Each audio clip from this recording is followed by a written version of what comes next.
नमस्कार दोस्तों, जय हिंद, वंदे मातरम। दोस्तों, आज हम बात करेंगे साइबर सिक्योरिटी के बारे में। ये ऐसा विषय है कि इसके ऊपर जितना भी हम चर्चा करें कम है। बार बार सुने, बार बार समझें, फिर भी कम है। सब्जेक्ट पुराना है, लेकिन बातें करना आवश्यक है, जागरूक करना आवश्यक है। हर रोज जो साइबर चोर हैं, साइबर फ्रॉड करने वाले हैं, नए नए तरीके निकालते हैं। और आपने देखा होगा कि कितने भी बड़े पढ़े लिखे, कितने भी बड़े ऊंचे ओहदे पद पर हैं, कोई बच नहीं पाया। शायद ही कोई बचा हो आज के डेट में, और सबकी बारी आएगी। इसलिए हमें सतर्क रहने की जरूरत है। आपने एक सीरीज भी देखा होगा इसके ऊपर, किस तरह से वो बोलता है कि भाई सबकी बारी आएगी, तो सतर्क रहें, सुरक्षित रहें। इस वजह से हम आज 2-3 पॉइंट्स पर सिर्फ बात करेंगे आपसे, जो कि ज़्यादा साइबर ठगों द्वारा प्रचलन में है, या कैसे हम अपनी सुरक्षा, अपने आप को अपने फ़ोन से अपनी सुरक्षा कर पाएँ। क्योंकि आज की डेट में एंड्रॉयड फ़ोन सभी के पास है, क्या बड़े, क्या बुजुर्ग, क्या बच्चे, सबके पास एंड्रॉयड फ़ोन है। और जहाँ उसके फायदे हैं तो उसके नुकसान भी बहुत सारे हैं। तो अगर हम थोड़ी बहुत अवेयरनेस रखें या फैलाएं, तो इन जो सिक्योरिटी ब्रीचेस होती हैं उससे हम बच सकते हैं। आइए दोस्तों, हम सिर्फ तीन मुद्दों पे आज बात करेंगे: ऑफलाइन सिक्योरिटी और ऑनलाइन साइबर सिक्योरिटी। ऑनलाइन तो होता ही होता है, ऑफलाइन कैसे होता है? तो सबसे पहले आज बात करेंगे ऑफलाइन सिक्योरिटी, जो कि एक नया ये अभी प्रचलन में आया है। ये हाउस ओनर्स के लिए है, जो लोग घर किराए पर देते हैं उनके लिए बहुत ही इंपॉर्टेंट है। होता क्या है, आमतौर पे कोई बैचलर या फैमिली मेंबर आता है और आप उससे बोलते हैं प्रॉपर, आप एनओसी वगैरह सब कुछ करा के, पूरा डॉक्यूमेंटेशन करा के उसका एग्रीमेंट कराते हैं। और एग्रीमेंट करा के आपको 2 महीने का सिक्योरिटी मनी भी वो जमा करके चला जाता है। और कुछ दिन के बाद आपको सिक्योरिटी मनी भी आपसे नहीं लिया, और 20-25 दिन रहा और वो निकल लिया वहां से। फिर कुछ दिन के बाद आप भी खुश हो जाते हैं कि छोड़ो, गया तो गया, कोई सामान था नहीं, वो तो आया और चला गया, उसका सिक्योरिटी मनी मेरे पास है। मकान वाले भी खुश।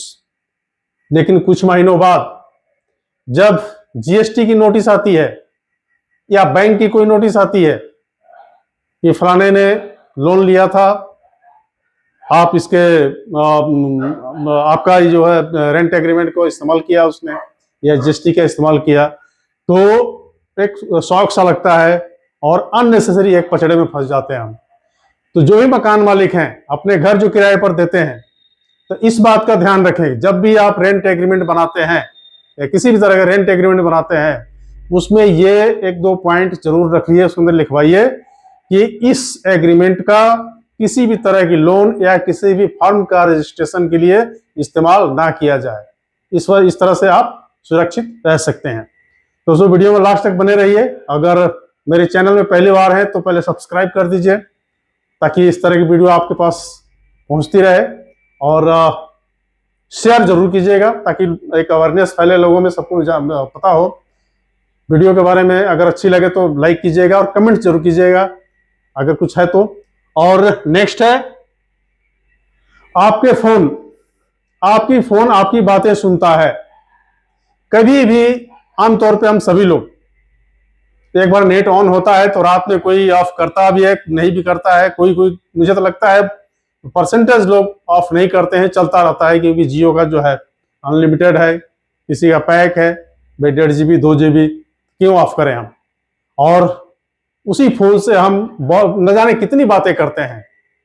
तो जब आपका नेट ऑन है और आप बातें करते हैं, तो आपकी फोन आपकी बातें सुनता है। इसी वजह से आप 2 आदमी 4 आदमी आपस में बात करते हैं, अगर आप गूगल खोलें तो देखिए उसी से संबंधित कुछ ना कुछ उसमें रिफ्लेक्ट होना शुरू हो जाता है। दूसरी बात यह है कि पता नहीं किस तरह की आप बातें कर रहे हैं और आपका डेटा चोरी हो सकता है। आपका फोन ऑन है तो एक छोटी सी सेटिंग आप अपने फोन में कर लीजिए, और इससे आप सुरक्षित हो सकते हैं। आप अपने गूगल क्रोम को खोलिए। गूगल क्रोम खोलने के बाद आप सेटिंग में जाइए। सेटिंग, सेटिंग के बाद नीचे स्क्रॉल कीजिएगा, साइड सेटिंग आएगा, फिर उसके अंदर आएगा परमिशन। परमिशन के बाद आप माइक्रोफोन को क्लिक कीजिए।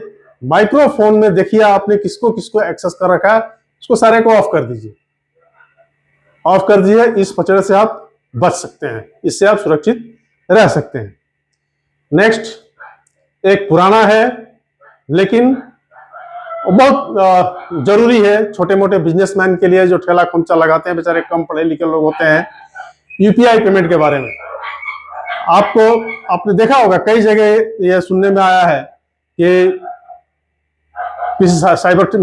किसी रेस्टोरेंट में गया, किसी समोसे वाले के पास गया, किसी दुकान में गया, आपको यूपीआई पेमेंट किया फोन पे और आपको दिखा दिया कि पेमेंट हो गया।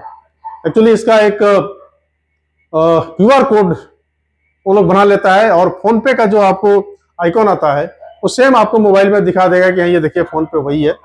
सेम पूरा एक्टिविटीज जैसे हम यूपीआई पेमेंट करते हैं, क्लिक करेगा, स्कैन करेगा, प्रॉपर आपका नाम आ जाएगा या दुकान का नाम आ जाएगा, उसमें अमाउंट डालेगा, प्रॉपर पासवर्ड डालेगा, पेमेंट सक्सेसफुल दिखाएगा, उसका बजट भी बजेगा कि हाँ पेमेंट हो गया, और दुकानदार बेचारा ठीक है ओके। तो आप कंफर्म कीजिए कि आपको, आजकल तो जो साउंड सिस्टम है, कंफर्म कीजिए कि आपको पेमेंट मिल गई है, नहीं तो आप नुकसान में रहेंगे, घाटे में रहेंगे। तो इस वीडियो को ज्यादा से ज्यादा फैलाइए, शेयर कीजिए, और जो छोटे मोटे दुकानदार आपके परिचय में हैं, जो बेचारे कम पढ़े लिखे हैं, उनको अवेयर कीजिए।